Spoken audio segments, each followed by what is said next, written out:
asubuhi. Sayyiduna Muhammad sallallahu alayhi wa alihi wa sallama yaqulu mukhatiban liMakkah, inni la a'lamu annaki haramullahi wa amnih wa ahabbul buldani ila Allah. Allahu akbar.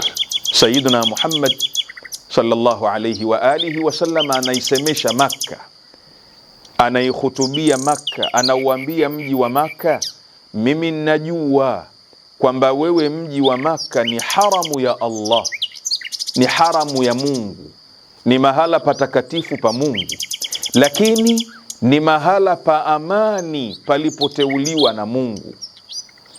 Kwa hivyo Makkatul Mukarrama, ndugu zangu wapendwa, sio mahala pa kawaida, ni mahala patakatifu kwa ishara ya Mtume, lakini ni mahala pa amani palipoteuliwa na Mungu, na ni katika miji inayopendwa mno na Mwenyezi Mungu Subhanahu wa Ta'ala.